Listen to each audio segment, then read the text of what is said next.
Every week, the Payne family cuts straight to the real financial story. The one question, Bob, everyone's asking is, are we in an artificial intelligence bubble?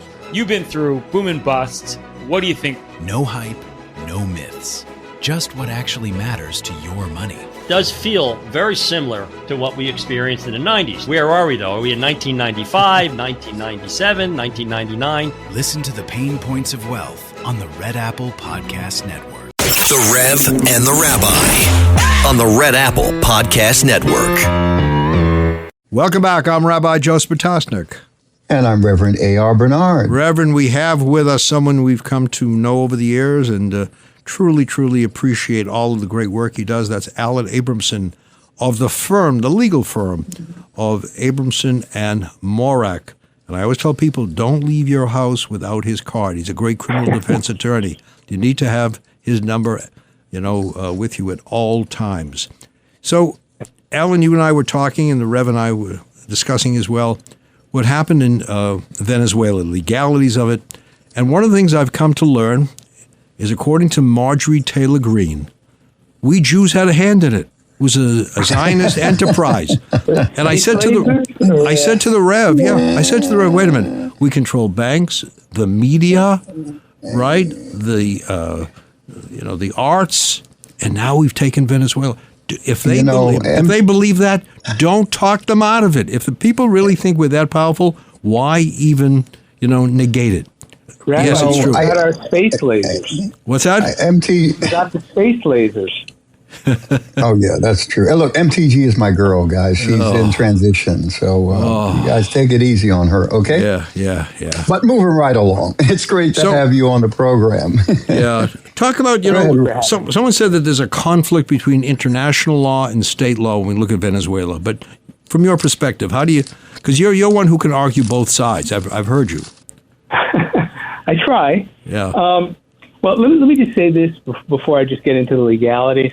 I think the performance of the military should be acknowledged. Whether there are issues as to whether they should have been used or not, those folks put their lives on the line. Mm-hmm. They did an extraordinary job. They accomplished the task that they were sent to do, and they got out, and they were able to bring Maduro to the United States. And we have to, I think it is imperative for everyone to recognize that this is what our military can do for us, and they do it in such an extraordinary way, and I think we have to say thank you for that. So, this is a very unusual situation. But let me say this: all presidents try to assert as much power as they can in foreign policy and making decisions with the military. But the question is it the right thing to be doing? And in this case, what they said was, well, we're bringing in the military to protect our law enforcement people because this is a law enforcement operation. And that just seemed to me very problematic. Because if that's the case, then immediately after Maduro was taken out of Venezuela, put on a United States ship, the mission was over. There was nothing left to protect, and it's no longer a police action. But we've gone a step further, and we've now said that we control Venezuela. We control their oil. They have to give us now $50 billion worth of oil to make up the things that happened back under Hugo Chavez, 30, 40 years ago. And this is quite problematic. You asked earlier about what's the process for getting someone back who is in a foreign country. There's a very standard procedure. It's called extradition. And there are many, many rules, and it works very, very well.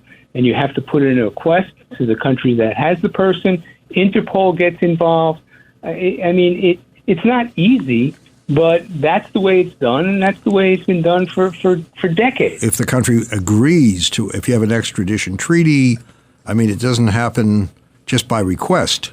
No, yes, there has to be an extradition treaty, and the party that's holding the person with the warrant has to agree to let him go. But then if you don't follow that process, then you're just going to be sending the military in all the time, and there is no place for the military in executing warrants, and there's no place for the military in any kind of police and law enforcement action. Alan, doesn't this violate the fundamental rules of international law, especially like the United Nations Charter, which prohibits this kind of thing, that members should refrain from the threat or use of force against the territorial integrity or political independence of any state?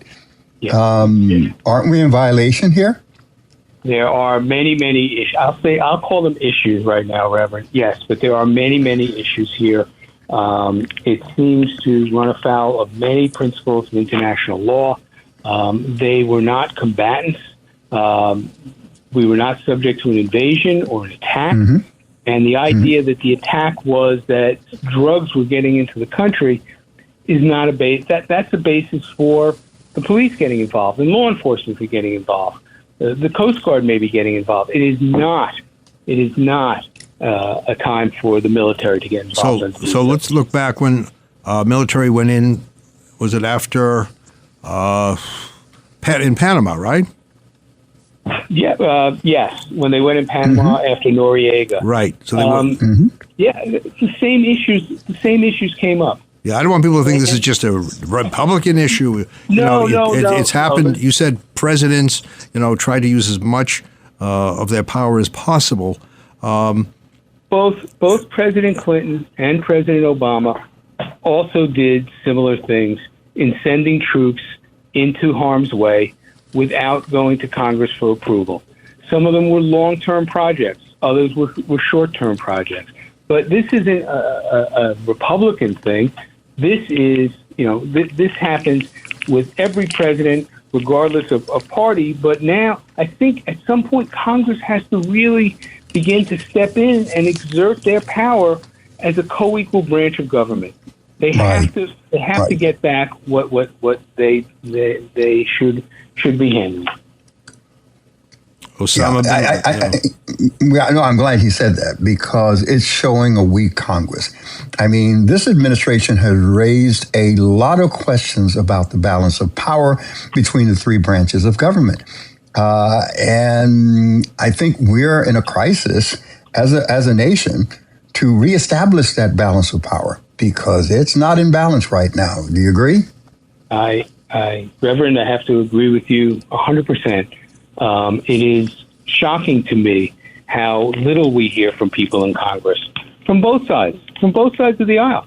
People aren't speaking out. People are cowed and are afraid to voice an opinion because they're going to be punished and they're going to be primaried.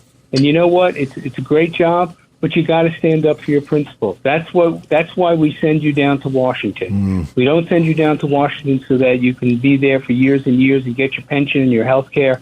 You have to make the tough decisions. So this is the time where those decisions should I think be when made. Secretary of State Rubio was asked about this, his response was, well, if it goes to Congress, then the word will get out and we won't be able to have secret mission. First of all, there's a law that they must notify the Gang of Eight, which is basically people from the appropriations committees, military committees, and it's eight people that serve in Congress. Those 8 people are not going to be the source of a leak. By the way, though, I did see the president, when asked on Air Force One whether he notified the oil companies as to what was happening, he said yes, both before and after. It is not, and it's not an excuse. There's no exception to the law that Secretary Rubio is referring to. Right. The U.S. Senate has voted, though, on restricting further military initiatives without the explicit congressional approval.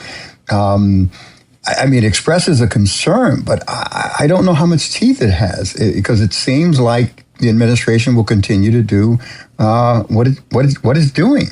Yeah, and just so you know the process there, they voted, I think it was 52 to 47, and the motion passed. But now it has to go to the Congress, and it has to pass there, and then it has to be signed by the president. And we know that's not going to happen. And if he vetoes it, they would need a 2/3 majority in order to override the veto. So, but at least people are standing up and being counted. They're raising the issues, and that's what we need to do at this point. So when do we make when are exceptions acceptable? For example, bin Laden, right? We went after bin Laden. Was that acceptable, or well, in your view, that should have followed the process? I think the Gang of Eight was notified in the bin Laden situation.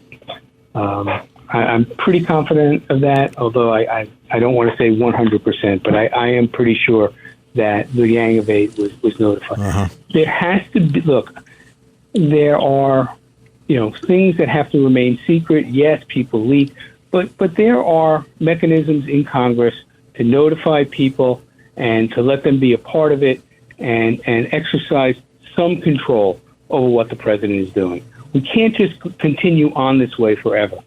It's very, very dangerous. All right, we're going to take a break here, Alan. We're going to come back. Yeah, I was just going to talk about the smell of oil, but I guess we'll do that when we come back from our break, because I will tell you the reasons that have been presented to us for us going in there is turning out not to be, which we assumed up front, not to be the exact reasons. So stay tuned for more of the Reverend Rabbi. We'll be back momentarily. Every week, the Payne family cuts straight to the real financial story. The one question, Bob, everyone's asking is, are we in an artificial intelligence bubble? You've been through boom and bust. What do you think? No hype, no myths. Just what actually matters to your money. Does feel very similar to what we experienced in the 90s. Where are we, though? Are we in 1995, 1997, 1999? Listen to the Pain Points of Wealth on the Red Apple Podcast Network. Welcome back. I'm Rabbi Joseph Potasnik. And I'm Reverend A.R. Bernard. We are speaking with the great Alan Abramson of the firm of Abramson Morak, criminal defense attorneys. Go ahead, Rev, you have a question. Well, yeah, look, at the end of the day, we know that Venezuela has an incredible amount of oil reserves. My understanding, correct me if I'm wrong, but it is one of the biggest suppliers of oil to China.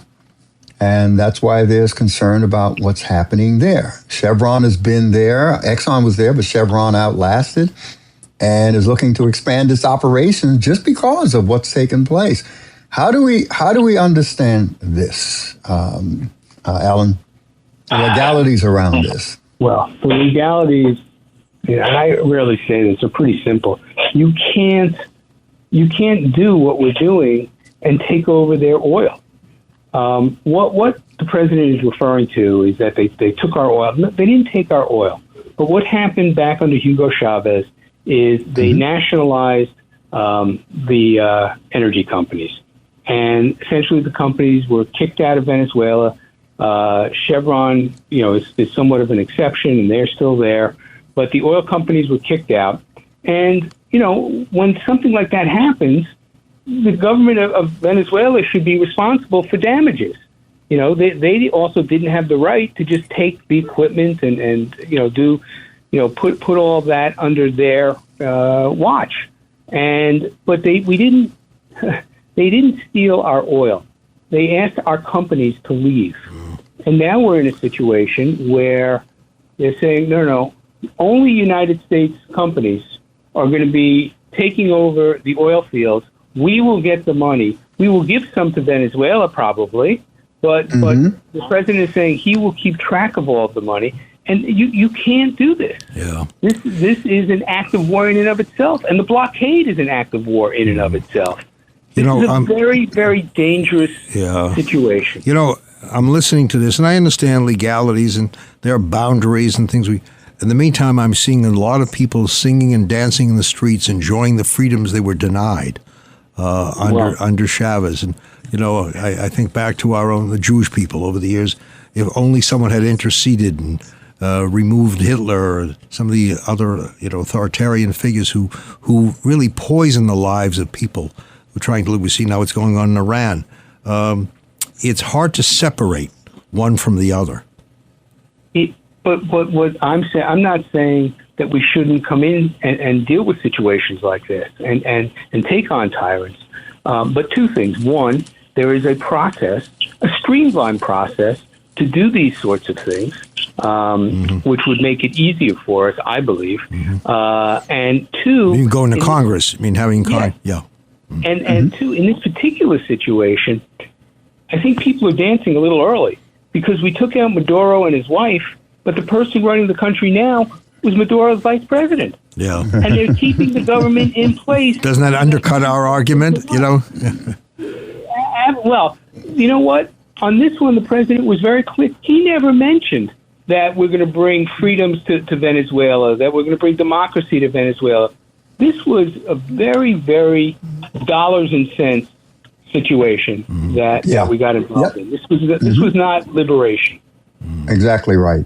Alan, let's talk about the regional and global politics involved here, because U.S. interventionism has strained relationships with some of the Latin American governments, and it raises legitimate concerns. I remember the Cuban Missile Crisis. I remember as a kid, what was happening when Kennedy was in power. Are we returning to Cold War style influence politics in our hemisphere? They keep referencing the Monroe Doctrine. They have now the Donroe Doctrine, and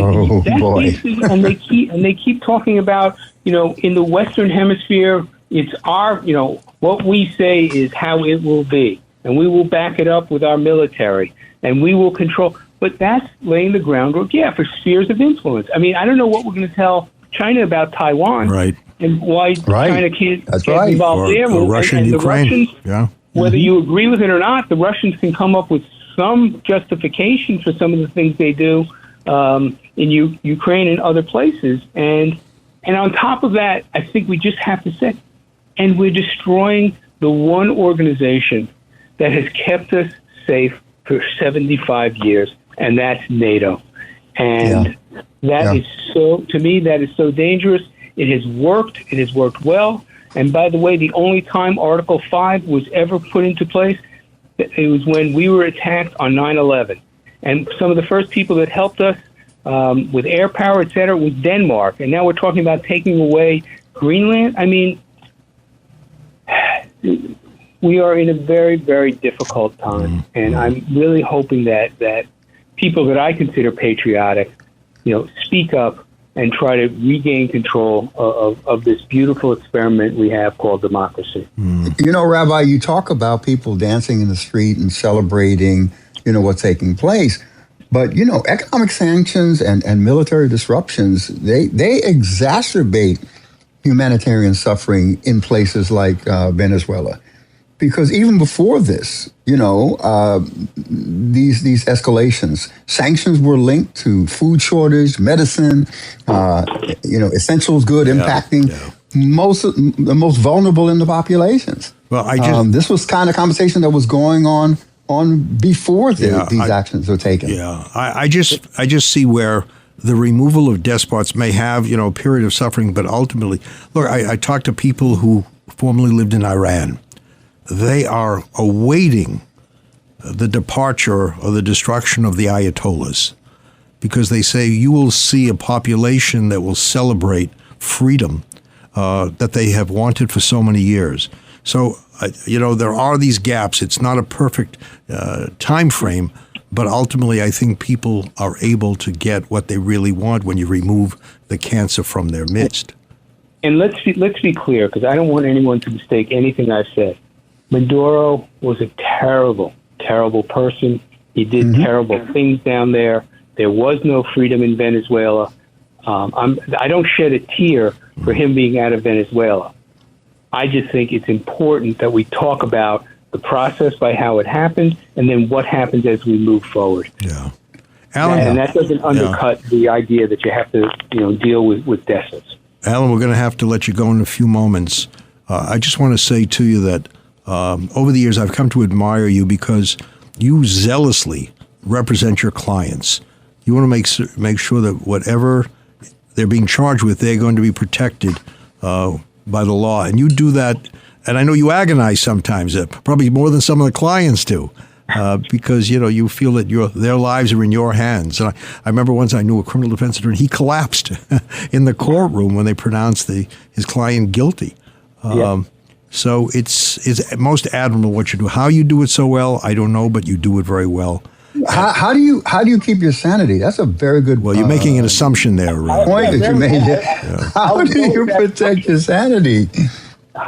I'll go with that assumption, and I don't know. Now I've been doing it now for just about 40 years. Wow. This is my 40-year anniversary.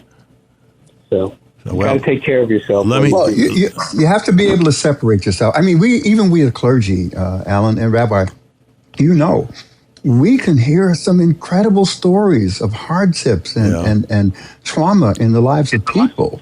And we may hear several of that in a day, and then we have to go home and somehow separate ourselves from it. It's not easy. Carry it as a weight. No, it's not easy. Yeah. No. Not if you're conscientious about it. Before we let you go, Alan, and Rev, before you have to go, let me just say there's some celebrations of life we need to address. Number one, Alan recently became a grandfather. Oh. And I was privileged to see his grandchild. Wonderful young man, wonderful family. And Rev, you're celebrating the birthday of another pastor. Second-born son. Yeah, another pastor in the family, Jamal. Jamal Bernard. He's 49 years old as of today, Sunday, January 11th. He's celebrating, and I told him next year, that's the big one. And I wish I'll help you get Rev, through I wish for you and I that's the big one. I wish we could say that. Oh, that big 50, that's the big one. 50, man. That's a kid. Yeah. On a sermonic note, years ago there was a rabbi. I remember him saying that in our traditions, mountains play a prominent role. You have Mount Sinai, Sermon on the Mount. He says, why are mountains mentioned so many times in the Bible? And he said that because you have to learn how to make mountains out of moments. And I think that's essential. Even though we face a lot of challenges in our lives, when you have a celebratory moment, make a mountain out of it. Yep. Thank you. That's it. Happy Alan, birthday. Happy grandfatherhood. Yeah, happy birthday to Jamal Bernard, Reverend, the right Reverend Pastor. And Happy Alan, thank you for birthday. being on the program. Thank you. Congratulations. All right. Very much. And thank you for tuning in to another episode with the dynamic duo, the Rev and the Rabbi. Till next time, God bless. Thanks for listening to The Rev and the Rabbi. You can hear The Rev and the Rabbi Sunday mornings at 7. If you like the podcast, share it with your friends and listen anytime at WABCRadio.com and download the WABC Radio app. Hit that subscribe button on all major podcast platforms. Plus, follow WABC on social on Instagram, TikTok, Facebook, and X. See you next time for a new episode so you never have to wonder. What the heck is going on here? Every week, the Payne family cuts straight to the real financial story. The one question, Bob, everyone's asking is, are we in an artificial intelligence bubble? You've been through boom and bust. What do you think? No hype, no myths. Just what actually matters to your money. Does feel very similar to what we experienced in the 90s. Where are we, though? Are we in 1995, 1997, 1999? Listen to the Pain Points of Wealth on the Red Apple Podcast Network.